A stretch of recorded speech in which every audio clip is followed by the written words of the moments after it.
Start करने जा रहे हैं बेटा हम न्यू यूनिट। कौन सी यूनिट? P block element. कौन सी यूनिट स्टडी करने जा रहे हैं अब हम? P block element. बेटा इस यूनिट को मैं बहुत इजी करने वाला हूं आप लोगों के लिए और आप बहुत अच्छे से कर लेंगे इस पूरी पी ब्लॉक एलिमेंट्स को। क्लियर है? तो सबसे पहले फर्स्टली हम स्टडी करेंगे पी ब्लॉक एलिमेंट में किस फैमिली की? नाइट्रोजन फैमिली के बारे में। हम किस फैमिली के लिए स्टडी करेंगे? Nitrogen family. अब नाइट्रोजन फैमिली कौन से ग्रुप एलिमेंट है? 15th ग्रुप एलिमेंट है बेटा ये। 15th group element. 15th group element simple सा है, नाइट्रोजन फैमिली।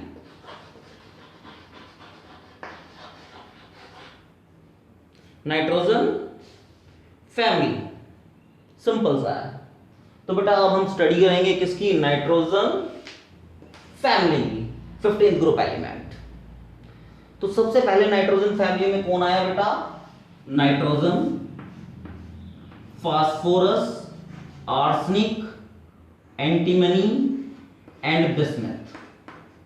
तो सबसे फर्स्टली कौन आया? Nitrogen, phosphorus, arsenic, antimony, bismuth. कैसे लर्न करेंगे आप इन्हें? सिंपल सा है ना, पी ऐसे सबके और बीच। ना पी ऐसे सबके बीच। आप इस सीरीज को ऐसे लर्न करेंगे, ना पी ऐसे सबके बीच। यानी फर्स्ट आपके पास नाइट्रोजन है, फास्फोरस है, आर्सेनिक है, एंटीमनी है एंड बिस्मथ है। क्लियर है? तो सिंपल सी बात है, इस सीरीज को लर्न करने का बड़ा अच्छा तरीका है बेटा, ना पी ऐसे सबके बीच। क्लियर है? सिंपल सा है।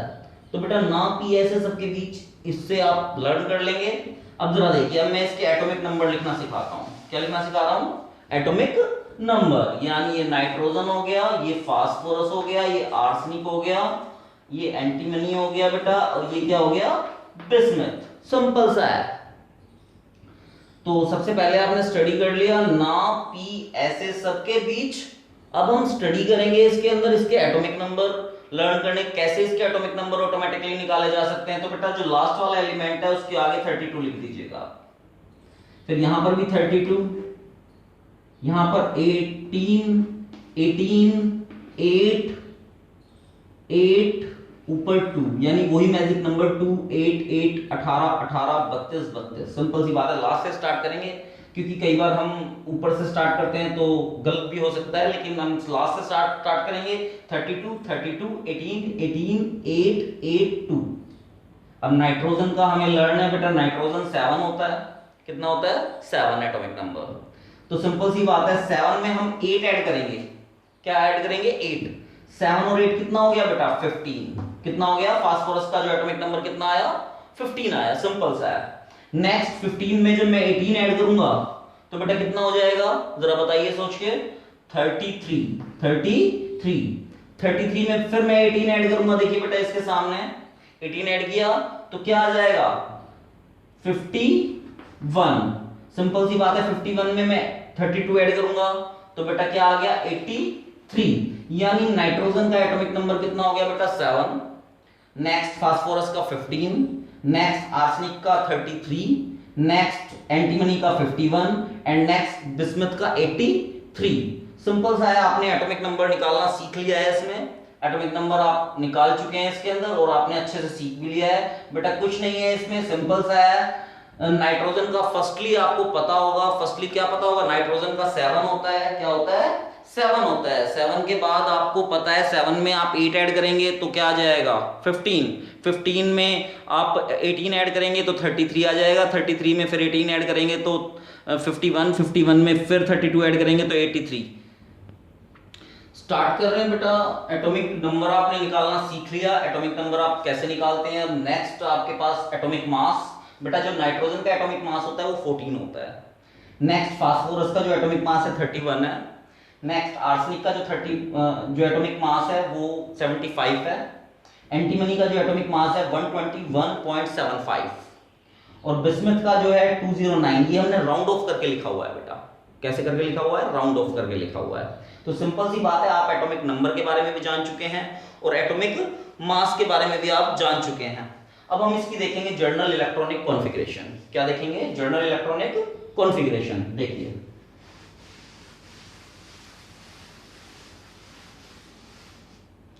जर्नल इलेक्ट्रॉनिक कॉन्फ़िगरेशन देखिए, जर्नल इलेक्ट्रॉनिक कॉन्फ़िगरेशन।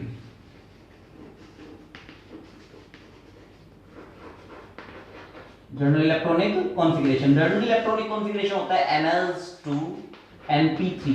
जो आपकी नाइट्रोजन जो फैमिली है उसकी journal electronic configuration NH2 NP3। तो सिंपल सा है बेटा, 2 वर्ड यूज करेंगे, n की जगह 2 वर्ड यूज करेंगे, 2s2 2p3, तो बेटा नाइट्रोजन की बन जाएगी। 3 वर्ड यूज करेंगे, 3s2 3p3, तो सिंपल सा है फास्फोरस की आप बना देंगे। 4 वर्ड यूज करेंगे, 4s2 4p3, तो सिंपल सी बात है आर्सेनिक की बन जाएगी। 5 वर्ड यूज करेंगे, 5s2 5p3, तो सिंपल सी बात है एंटीमनी की बन जाएगी इलेक्ट्रॉनिक कॉन्फ़िगरेशन। 6 वर्ड यूज करेंगे, 6s2 6p3, तो बेटा बिस्मथ की। तो सिंपल सा है बेटा, नाइट्रोजन की आपने देख ली general electronic configuration 2s2 2p3, phosphorus की 3s2 3p3, आर्सेनिक की 4s2 4p3, एंटीमनी की 5s2 5p3 एंड बिस्मथ की 6s2 6p3। ये जो n है नंबर ऑफ शेल। n क्या है? Number of shell. बेटा 2 3 4 5 6, आपने 2 3 4 5 6 जैसे जैसे n की वैल्यू आप पुट करते गए, nitrogen phosphorus arsenic and antimony की इलेक्ट्रॉनिक कॉन्फ़िगरेशन आपने बेटा कंप्लीट कर ली। क्या कर ली? कंप्लीट। तो बेटा इलेक्ट्रॉनिक कॉन्फ़िगरेशन आपकी क्लियर हो गई है। इलेक्ट्रॉनिक कॉन्फ़िगरेशन आपने कंप्लीट कर ली है बेटा। इलेक्ट्रॉनिक कॉन्फ़िगरेशन के बाद आ जाता है आपके पास जो नाइट्रोजन एंड फास्फोरस है बेटा। जो नाइट्रोजन एंड फास्फोरस है, नाइट्रोजन एंड फास्फोरस क्या है आपका? Non metal. क्या है? Non metal. और आर्सेनिक और एंटीमनी आपका क्या है? मेटलॉइड। क्या है? मेटलॉइड। और बिस्मथ एक आपकी टाइपिकल मेटल है, टिपिकल मेटल। सिंपल सी बात है, टिपिकल मेटल है बिस्मथ आपके पास, तो सिंपल सी बात, टॉप टू बॉटम जो मेटलिक नेचर है बेटा। क्या है? मेटलिक नेचर आपका इंक्रीज कर रहा है। Top to bottom metallic nature क्या कर रहा है आपका? इंक्रीज कर रहा है। तो सिंपल सा है बेटा, top to bottom metallic nature, और टॉप टू बॉटम आपका मेटलिक नेचर इंक्रीज कर रहा है। तो इसकी अब हम ऑक्सीडेशन स्टेट देखेंगे बेटा। ऑक्सीडेशन स्टेट जो होगी बेटा, इसकी जो ऑक्सीडेशन स्टेट होगी -3 2 3 2 + 5, यानी जो ऑक्सीडेशन स्टेट होगी -3 से -5 के बीच में लाई करेगी। इसकी जो ऑक्सीडेशन स्टेट होगी, सिंपल सी बात है, जो ऑक्सीडेशन स्टेट आप जान चुके हैं, -3 से +5 तक जो ऑक्सीडेशन स्टेट जाएगी। लेकिन ध्यान रखना, टॉप टू बॉटम जो ऑक्सीडेशन स्टेट है वो हमेशा डिक्रीज करेगी। क्या करेगी? हमेशा डिक्रीज। क्यों? रीजन क्या है? रीजन है inert pair effect. Inert pair effect होने के कारण बेटा टॉप टू बॉटम जाएंगे तो आपकी जो ऑक्सीडेशन स्टेट है वो डिक्रीज होती चली जाएगी। सिंपल सा है। तो ऑक्सीडेशन स्टेट आपकी डिक्रीज होती चली गई कहां? Top to bottom. तो सिंपल सी बात है, टॉप टू बॉटम आपकी ऑक्सीडेशन स्टेट डिक्रीज कर जाएगी। और जो नाइट्रोजन है आपका, नाइट्रोजन की कोवैलेंसी, नाइट्रोजन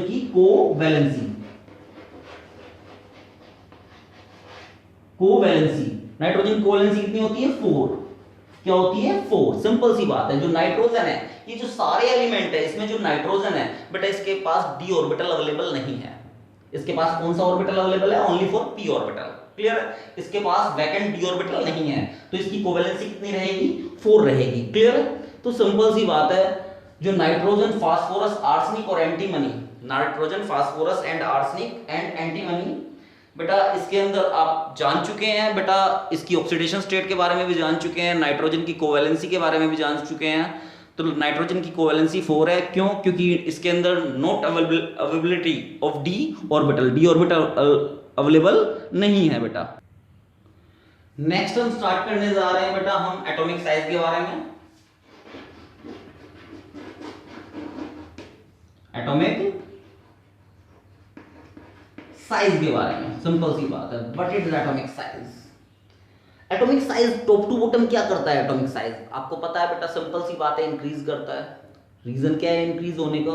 बेटा top to bottom number of shells increase करती चली जाती हैं। जैसे जैसे नंबर ऑफ शेल्स इंक्रीज करती चली जाएंगी, एटॉमिक साइज भी आपका क्या करता चला जाएगा? इंक्रीज करता चला जाएगा। फॉर एग्जांपल में देखिए, जैसे नाइट्रोजन है आपके पास, फास्फोरस है आपके पास। नाइट्रोजन में कितने होते हैं बेटा? एटॉमिक नंबर कितना होता है नाइट्रोजन का? 7। और फास्फोरस के अंदर एटॉमिक नंबर कितना होता है? 15। सिंपल सा है। तो नाइट्रोजन को बनाइए, ये प्लस बेटा, ये न्यूक्लियस है। सिंपल सा है। फर्स्ट में कितने इलेक्ट्रॉन होंगे? 2। और नेक्स्ट में कितने इलेक्ट्रॉन होंगे? 5। 1 2 3 4 5। तो नंबर ऑफ शेल कितनी है? 2 शेल है नंबर ऑफ शेल। क्लियर? जरा इसी तरह की तरीके से, ये तो नाइट्रोजन का बना लिया आपने। किसका बना लिया? नाइट्रोजन का। फास्फोरस का बनाते हैं बेटा। फास्फोरस में ये न्यूक्लियस है। न्यूक्लियस है तो सिंपल सी बात है, तो फर्स्ट में कितने हो जाएंगे? 2 इलेक्ट्रॉन। सेकंड में कितने हो जाएंगे? 8। 1 2 3 4 5 6 7 8। क्लियर है? थर्ड शेल में कितने होंगे? 5। 1 2 3 4 5। सिंपल सी बात है। क्लियर है? तो देखिए बेटा, नाइट्रोजन में कितनी शेल आई? 2। फास्फोरस में कितनी आ जाएंगी? 3। तो सिंपल सी बात है, ना पी ऐसे सबके बीच। बेटा इसमें कितनी शेल है? 2। इसमें कितनी है? 3। इसमें कितनी है? 4। इसमें कितनी है? 5। इसमें कितनी है? 6। यानी नंबर ऑफ शेल्स क्या कर रही है? इंक्रीज। अब नंबर ऑफ शेल्स इंक्रीज कर रही हैं, तो सिंपल सी बात है, साइज भी क्या कर रहा है? इंक्रीज कर रहा है टॉप टू बॉटम। तो सिंपल सी बात है, जो एटॉमिक साइज होगा, क्या होगा? Atomic size. Atomic size directly proportional हो जाएगा नंबर ऑफ शेल के। डायरेक्टली प्रोपोर्शनल हो जाएगा नंबर ऑफ शेल के। यानी नंबर ऑफ शेल अगर आपका इंक्रीज करेगा तो एटॉमिक साइज क्या कर जाएगा? इंक्रीज कर जाएगा। तो यानी top to bottom, top to bottom, top to bottom क्या है? ना पी ऐसे सबके बीच। यानी top to bottom atomic size क्या कर रहा है? Top to bottom increase. यानी हमने साइन लगा दिया इंक्रीजिंग ऑर्डर का। सिंपल सी बात है, यानी नाइट्रोजन से बिस्मिथ तक साइज क्या कर रहा है? इंक्रीज। क्या कर रहा है? Size increase. तो एटॉमिक साइज में जो नाइट्रोजन फैमिली है, नाइट्रोजन फैमिली में साइज क्या करता चला जाता है? इंक्रीज करता चला जाता है बेटा। सिंपल सा है। एटॉमिक साइज के बाद अब हम स्टडी करेंगे बेटा इलेक्ट्रॉन नेगेटिविटी की। किसकी स्टडी करेंगे हम? Electron negativity. सिंपल सा है। नेक्स्ट आपके पास आ गया इलेक्ट्रॉन नेगेटिविटी।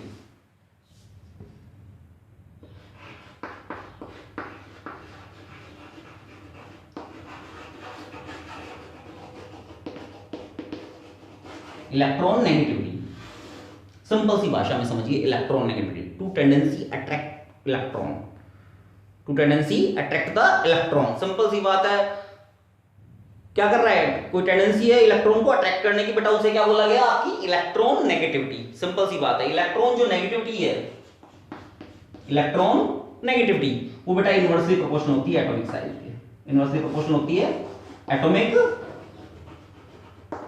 साइज। सिंपल सी बात है, इलेक्ट्रॉन नेगेटिविटी इनवर्सली प्रोपोर्शनल हो गई बेटा एटॉमिक साइज। सिंपल सी बात है, top to bottom, top to bottom electron negativity क्या करेगी बेटा? डिक्रीज। सिंपल सी बात है, साइज इंक्रीज करेगा, इलेक्ट्रॉन नेगेटिविटी डिक्रीज कर जाएगी, क्योंकि ये इसका इनवर्सली है। सिंपल सी बात है, जो स्मॉल साइज होगा उसकी टेंडेंसी ज्यादा होगी इलेक्ट्रॉन को अट्रैक्ट करने की, जो बड़ा साइज होगा उसकी टेंडेंसी कम होगी। सिंपल सी बात है। तो ना ऐसे लिख लेंगे, ना पी ऐसे सबके बीच। सिंपल सी बात है। तो बेटा नाइट्रोजन की जो इलेक्ट्रॉन नेगेटिविटी होगी वो ग्रेटर होगी फास्फोरस से, फास्फोरस की ग्रेटर होगी आर्सेनिक से, आर्सेनिक की ग्रेटर होगी एंटीमनी से, एंड एंटीमनी की ग्रेटर होगी बिस्मथ से। तो सिंपल सी बात है, जो इलेक्ट्रॉन नेगेटिविटी है वो किसके इनवर्सली प्रोपोर्शनल आई? एटॉमिक साइज के इनवर्सली प्रोपोर्शनल। तो नेक्स्ट बेटा अब हम स्टडी करेंगे, किसकी स्टडी करेंगे? Ionization enthalpy. किसकी स्टडी करेंगे बेटा? आयनाइजेशन एंथैल्पी की। आयनाइजेशन एंथैल्पी के बारे में जानते हैं हम। सिंपल सी बात है, आयनाइजेशन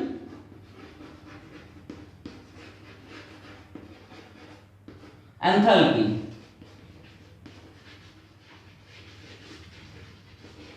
सिंपल सा है, आयनाइजेशन एंथैल्पी। आयनाइजेशन एंथैल्पी आपको पता है, जो आयनाइजेशन जो एंथैल्पी होती है वो जनरली क्या होती है, इनवर्सली प्रोपोर्शनल होती है एटॉमिक साइज के। जनरली क्या होती है, इनवर्सली प्रोपोर्शनल एटॉमिक साइज।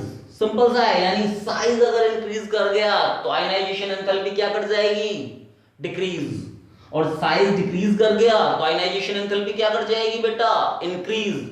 यानी आप अगर इस सीरीज में देखें ना, पी ऐसे सबके, यानी नाइट्रोजन, फास्फोरस, आर्सेनिक, एंटीमनी, अगर इस केस में देखा जाए तो सबसे ज्यादा किसकी आयनाइजेशन एंथैल्पी होगी, नाइट्रोजन की, क्योंकि साइज स्मॉल है। साइज स्मॉल है तो सिंपल सी बात है, आयनाइजेशन एनर्जी क्या है, ग्रेटर है। तो फिर फास्फोरस, फिर आर्सेनिक, फिर एंटीमनी। सिंपल सा है, आपने आयनाइजेशन एंथैल्पी भी बेटा देखो कंप्लीट कर लिया है, क्योंकि आयनाइजेशन जो एंथैल्पी है वो क्या है, इनवर्सली प्रोपोर्शनल किसके, एटॉमिक साइज के। तो सिंपल सी बात है, नाइट्रोजन की बेटा ग्रेटर होगी फास्फोरस से, फास्फोरस की ग्रेटर होगी आर्सेनिक से, एंड आर्सेनिक की ग्रेटर होगी एंटीमनी से। नेक्स्ट टॉपिक की स्टडी करने जा रहे हैं बेटा हम, मेल्टिंग पॉइंट।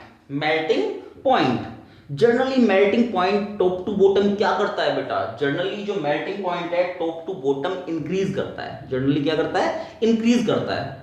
लेकिन आप कहेंगे सर इसका तो ट्रेंड भी डिस्टर्ब है, नाइट्रोजन से फास्फोरस तक तो इंक्रीज कर रहा है, लेकिन नाइट्रोजन से फास्फोरस इंक्रीज कर रहा है, फास्फोरस से आर्सेनिक भी इंक्रीज कर रहा है, लेकिन एंड आर्सेनिक के बाद ये जो मेल्टिंग पॉइंट है डिक्रीज हो गया। सिंपल सी बात है। तो मेल्टिंग पॉइंट बेटा नाइट्रोजन फैमिली में नाइट्रोजन टू आर्सेनिक इंक्रीज करेगा, एंड आर्सेनिक से बिस्मथ क्या कर जाएगा, डिक्रीज। इसका रीजन क्या है, क्यों डिक्रीज कर गया, due to inert pair effect. Due to, अगर आपसे पूछा जाए कि भाई आर्सेनिक का जो मेल्टिंग पॉइंट है वो ग्रेटर है एंटीमनी से, रीजन, तो आप बोलेंगे due to inert pair effect. Inert pair effect में क्या होता है बेटा, टॉप टू बॉटम जब हम आते हैं तो ऑक्सीडेशन स्टेट डिक्रीज कर जाती है। क्या कर जाती है, ऑक्सीडेशन स्टेट डिक्रीज कर जाती है। यानी आप पेयर्स ऑफ इलेक्ट्रॉन्स को क्या कर लेता है, वो अट्रैक्ट कर लेता है न्यूक्लियस। सिंपल सी बात है, या due to inert pair effect. Due to inert pair effect होने के कारण बेटा नाइट्रोजन से आर्सेनिक तक तो इंक्रीज कर रहा है, लेकिन आर्सेनिक से फिर क्या कर रहा है, ये डिक्रीज कर रहा है। सिंपल सा है, आर्सेनिक से क्या कर गया, डिक्रीज। लेकिन बॉइलिंग पॉइंट के केस में सिंपल सी बात है, बॉइलिंग पॉइंट के केस में, किसके केस में, बॉइलिंग पॉइंट के केस में, in case of boiling point trend same work करेगा। यानी नाइट्रोजन के बाद ग्रेटर किसका होगा, फास्फोरस का। आर्सेनिक का किससे मतलब आर्सेनिक का और ज्यादा ग्रेटर होगा, और किसका, एंटीमनी का। सिंपल सा है बेटा, ट्रेंड सिंपल ट्रेंड फॉलो कर रहा है। इसमें मेल्टिंग पॉइंट में जो ट्रेंड डिस्टर्ब हो रहा है वो due to inert pair effect के कारण हो रहा है। बॉइलिंग पॉइंट में नाइट्रोजन का बेटा, नाइट्रोजन से ज्यादा किसका है, फास्फोरस का है। फास्फोरस से ज्यादा किसका है, आर्सेनिक का। आर्सेनिक से ज्यादा किसका है, एंटीमनी। यानी top to bottom boiling point क्या कर रहा है आपका, इंक्रीज। बॉइलिंग पॉइंट क्या कर रहा है, इंक्रीज। तो सिंपल सी बात है, बॉइलिंग पॉइंट भी आपका क्लियर हो गया है। नेक्स्ट जो टॉपिक आ गया आपका, डेंसिटी आ गई बेटा। क्या आ गई, डेंसिटी। सिंपल सा है, अब हम स्टडी कर रहे हैं बेटा डेंसिटी की। किसकी स्टडी करने जा रहे हैं, डेंसिटी की। बेटा डेंसिटी आपको पता है, डेंसिटी क्या होता है, मास अपॉन वॉल्यूम।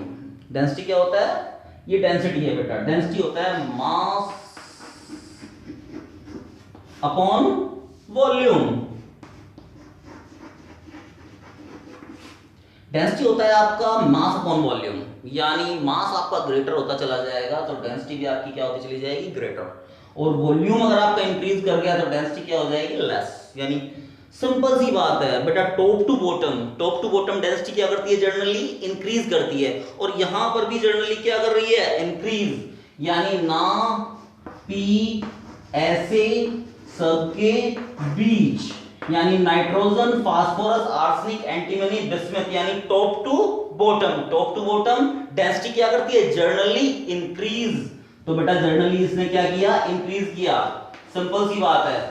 तो डेंसिटी भी आपका बेटा क्या हो गया, कंप्लीट हो गया, क्योंकि डेंसिटी टॉप टू बॉटम क्या करती है बेटा, इंक्रीज करती है, जनरली इंक्रीज करती है। ये क्लियर है। तो सिंपल सा है। नाइट्रोजन फैमिली में ही बेटा अब हम आगे स्टडी करेंगे anomalous properties of nitrogen. Anomalous properties of nitrogen. अभी तक हमने नाइट्रोजन फैमिली में नाइट्रोजन की स्टडी की थी बेटा, nitrogen, phosphorus, arsenic, antimony and bismuth. Clear है ना? पी ऐसे सबके बीच, बहुत इजी वे में लर्न करने का तरीका है, ना पी ऐसे सबके बीच। तो बेटा जो नाइट्रोजन है, अब तक आपने नाइट्रोजन में जो स्टडी करी थी उसमें उसका एनामोलस प्रॉपर्टीज के बारे में अब हम जानेंगे। एनामोलस प्रॉपर्टीज में जो नाइट्रोजन है बेटा, नाइट्रोजन आपने देखा होगा, नाइट्रोजन का साइज क्या है? स्मॉलर साइज है नाइट्रोजन का। फर्स्ट है आपका स्मॉलर साइज, यानी नाइट्रोजन का जो साइज है इस सीरीज के अंदर सबसे ज्यादा स्मॉल है बेटा। क्लियर है? स्मॉलर है। आपने देखा होगा, सेकंड पॉइंट आपने देखा होगा, जो नाइट्रोजन की जो इलेक्ट्रॉन नेगेटिविटी है वो बहुत हायर है।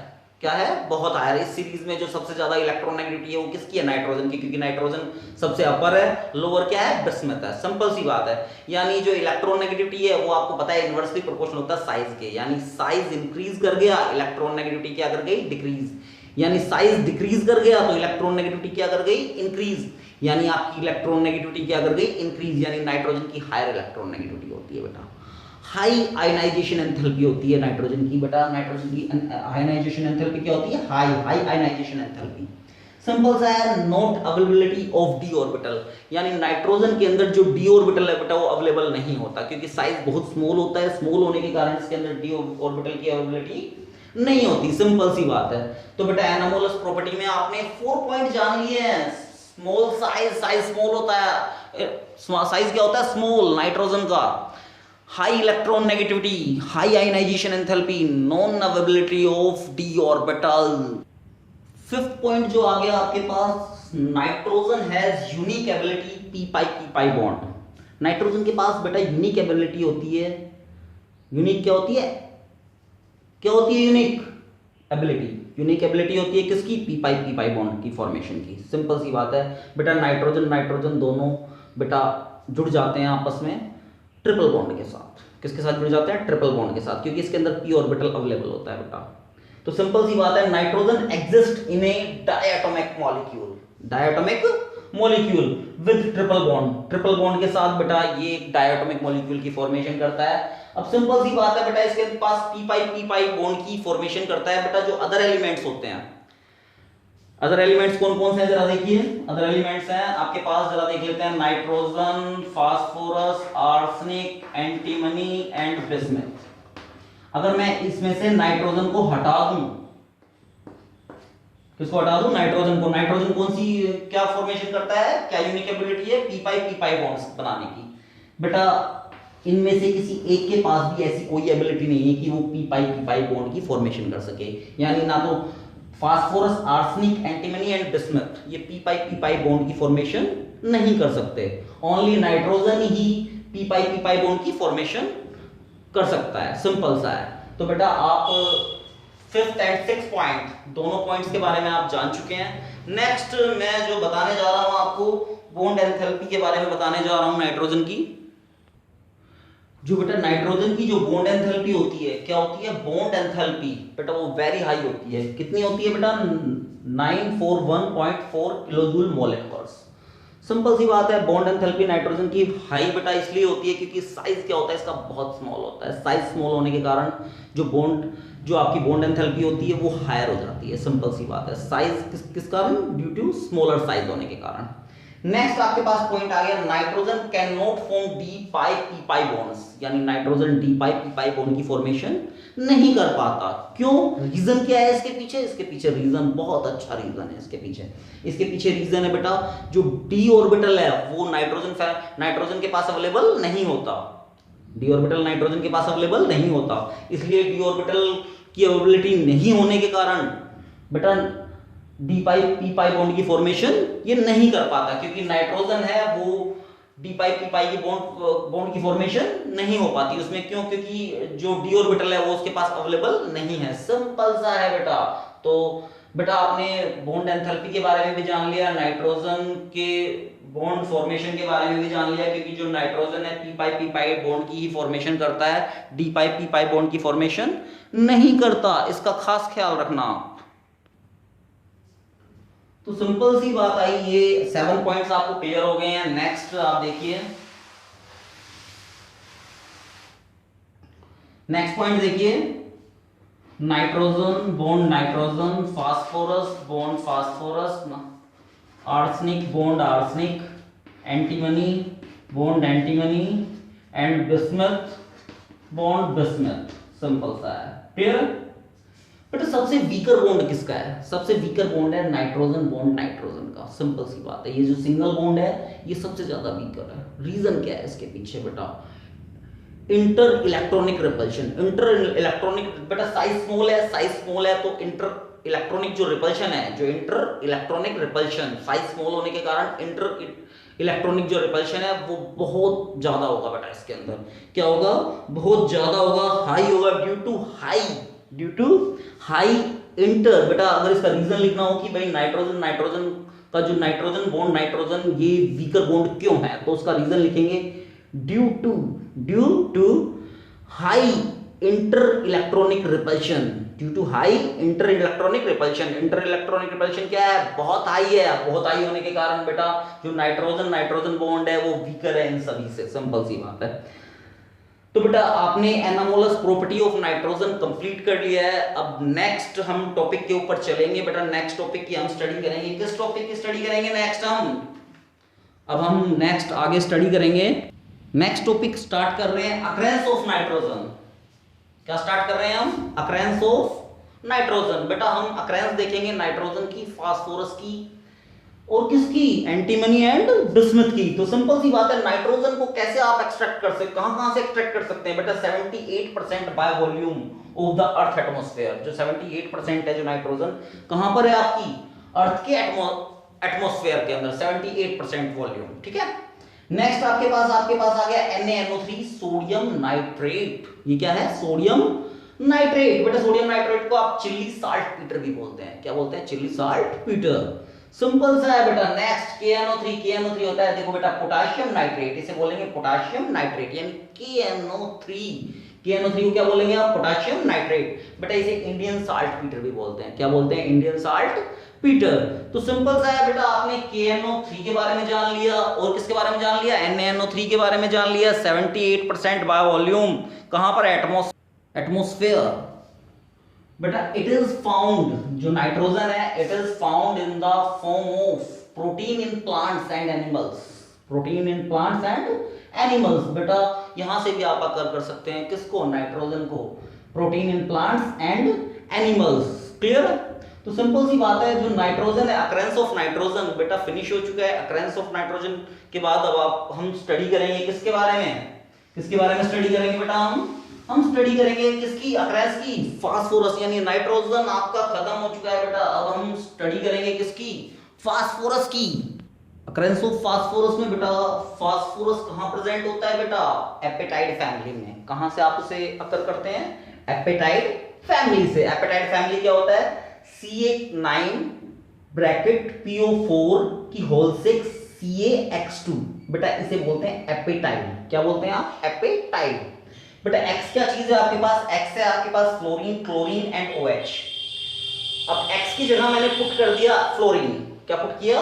फ्लोरीन। तो ये बन गया फ्लोरा एपेटाइड। क्या बन गया? फ्लोरा एपेटाइड। सिंपल सी बात है, आपका क्या बन गया? फ्लोरा एपेटाइड। ये आपने फास्फोरस को कहां से अकर कर रहे हैं आप? एपेटाइड फैमिली से। तो फ्लोरा एपेटाइड के बारे में आपने बता दिया बेटा। आप इसके अंदर Cl भी पुट कर सकते हैं तो क्लोरा एपेटाइड बन जाएगा। OH भी आप इसके अंदर पुट कर सकते हैं बेटा। X की जगह FCl एंड OH। अभी आपने एपेटाइड फैमिली की स्टडी की थी। फास्फोरस जो अकर कर रहा था एपेटाइड फैमिली से। एपेटाइड फैमिली के बाद मेन कंपोनेंट्स हैं फोस्फेट रॉक्स से भी आप उसे अकर कर सकते हैं फास्फोरस को। क्लियर है? नेक्स्ट आपके पास आ गया एनिमल प्लांट्स। क्या आ गया? Animals and plants. सिंपल सा है, आप फास्फोरस को अकर कर सकते हैं एनिमल से भी, प्लांट से भी। Present in bones as well as a living cell. यानी आपकी जो बोन है बेटा, जो हड्डियां हैं, उसमें भी क्या प्रेजेंट होता है? फास्फोरस प्रेजेंट होता है बेटा। वहां से आप इजीली एक्सट्रैक्ट कर सकते हैं किसको? फास्फोरस को। तो सिंपल सी बात है, फास्फोरस कहां कहां प्रेजेंट होता है? Apatite family. कहां पर? Apatite family. Next phosphate rocks, animal plants, phosphate rocks, clear है, सिंपल सा है। बोन्स बेटा लिविंग सेल्स, यानी जो बोन्स है, बोन्स के अंदर भी बेटा क्या होता है आपका, क्या प्रेजेंट होता है, फास्फोरस। क्या प्रेजेंट होता है, फास्फोरस। फास्फोरस आपने जाना कहां कहां प्रेजेंट होता है बेटा। अब नेक्स्ट, फास्फोरस और कहां कहां प्रेजेंट होता है बेटा, सिंपल सा देखिए, फास्फोरस मिल्क में प्रेजेंट होता है, एग में प्रेजेंट होता है, यानी एपेटाइट फैमिली हो गया, प्लांट्स हो गया, एनिमल हो गया, एग हो गया बेटा, मिल्क हो गया बेटा, हर जगह क्या प्रेजेंट होता है, उसमें क्या प्रेजेंट होता है, फास्फोरस। सिंपल सी बात है। Arsenic, antimony and bismuth, arsenic, antimony and bismuth बेटा ये कहां प्रेजेंट हो, कहां कहां करते हैं हम, कहां मिलते हैं हमें, सल्फाइड मिनरल्स, सल्फाइड मिनरल्स। तो बेटा आपने बेटा नाइट्रोजन के बारे में जान लिया, नाइट्रोजन की अक्रेंस के बारे में जाना, फास्फोरस की अक्रेंस के बारे में जाना, नाइट्रोजन, फास्फोरस, आर्सेनिक की अक्रेंस के बारे में जाना, एंटीमनी की अक्रेंस के बारे में जाना एंड बिस्मथ की अक्रेंस के बारे में जाना। तो सिंपल सी बात है, ये सारे के सारे जहां जहां प्रेजेंट होते हैं बेटा मैंने आपको उसकी स्टडी करा दी है। और ये टॉपिक अक्रेंस वाला आपका टॉपिक आपका फिनिश हो चुका है। क्या हो चुका है, फिनिश हो चुका है। तो नेक्स्ट टॉपिक की अब हम स्टडी करेंगे बेटा। नेक्स्ट किस टॉपिक की स्टडी करेंगे, अब नेक्स्ट टॉपिक की स्टडी करेंगे।